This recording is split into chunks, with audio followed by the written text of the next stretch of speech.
Pour commencer, j'aimerais vous lire un passage de la Bible qui me touche beaucoup. Parce que la première fois que j'ai lu ce passage-là, j'ai compris à quel point Dieu est un grand créateur, puis à quel point il se souciait vraiment de sa création.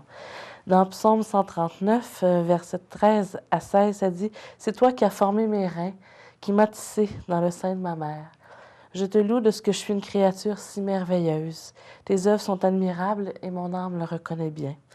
Mon corps n'était point caché devant toi lorsque j'ai été fait dans un lieu secret, tissé dans les profondeurs de la terre.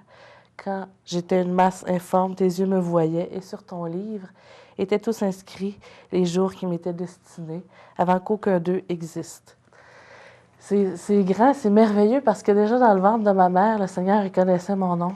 Il me formait, puis il savait déjà les joies, les peines, puis les épreuves que j'allais vivre. Puis ça me dépasse. Ce qui est encore plus merveilleux, je trouve, c'est que il savait le jour exact et l'heure exacte qu'il allait venir me rencontrer personnellement, toucher mon cœur puis changer ma vie pour toujours. Quand je me remets à penser à ma vie passée, je me suis rendu compte à quel point j'avais vécu des choses difficiles, des situations que j'avais enfouies vraiment au plus profond de moi-même, pour plus avoir à y penser, pour les oublier. Je me souviens, j'avais à peine 16 ans, puis je me sentais déjà comme une femme de 60 ans qui avait un lourd bagage à porter. J'étais fatiguée, j'en avais assez de cette situation-là. J'étais tannée de me défoncer, de me geler de plus en plus à chaque jour avec des drogues, avec de l'alcool pour oublier que j'avais tellement mal à l'âme. Je voulais oublier que j'avais vécu des attouchements sexuels, je voulais oublier l'éclatement de ma famille, je voulais oublier l'avortement, la prostitution. Finalement, je voulais oublier tout le mal que je vivais, mais aussi celui que je faisais autour de moi. Parce que jusqu'à un certain âge, oui, j'ai vécu des choses que les autres m'ont fait subir, mais un jour, il a fallu que je prenne mes propres décisions, mes propres choix, que je fasse mes propres choix.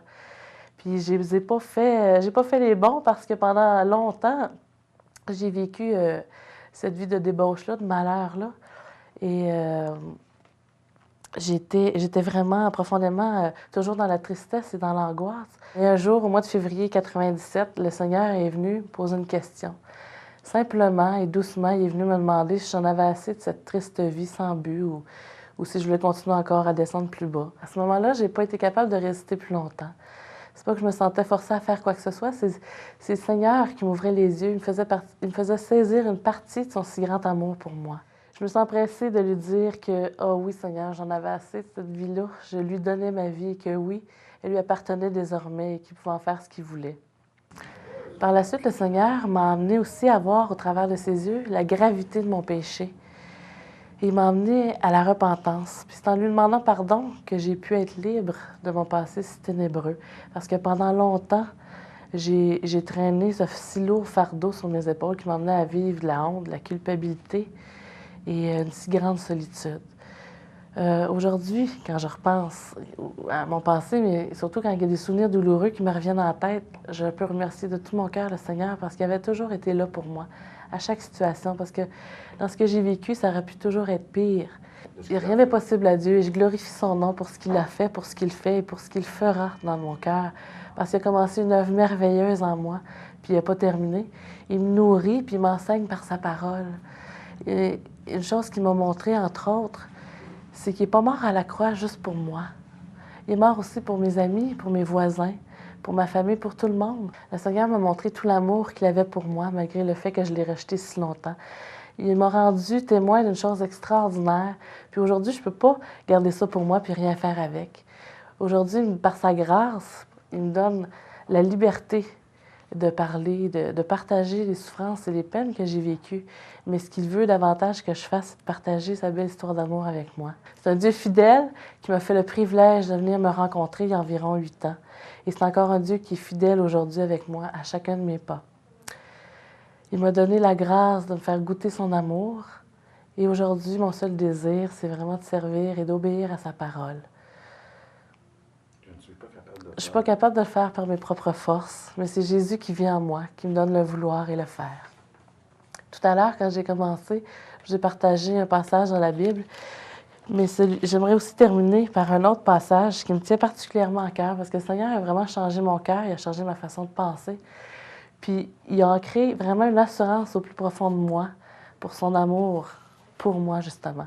Puis c'est dans Romains 8, le verset 38-39, ça dit « Car j'ai l'assurance que ni la mort, ni la vie, ni les anges, ni les dominations, ni les choses présentes, ni les choses à venir, ni les puissances, ni la hauteur, ni la profondeur, ni aucune autre créature ne pourra nous séparer de l'amour de Dieu manifesté en Jésus-Christ, notre Seigneur. » Amen.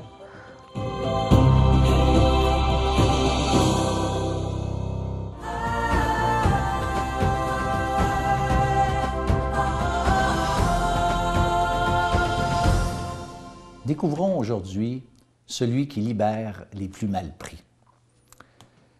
Je veux vous présenter aujourd'hui une personne qui était particulièrement mal pris. C'est une histoire que je tire de l'Évangile selon Marc au chapitre 5 et c'est l'histoire d'un homme qui était possédé d'esprits impurs. En fait, il était possédé de plusieurs esprits en même temps. Et puis, regardons ensemble un texte qui décrit la situation dans laquelle il était, qui nous montre à quel point cet homme était, mais vraiment, vraiment mal pris. On lit ensemble ce texte, versets 3, 4 et 5, Marc au chapitre 5.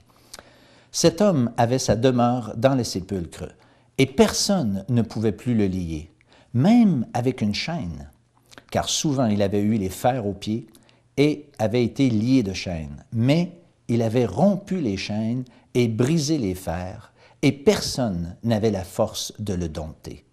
Il était sans cesse, nuit et jour, dans les sépulcres et sur les montagnes, criant et se meurtrissant avec des pierres. » Luc,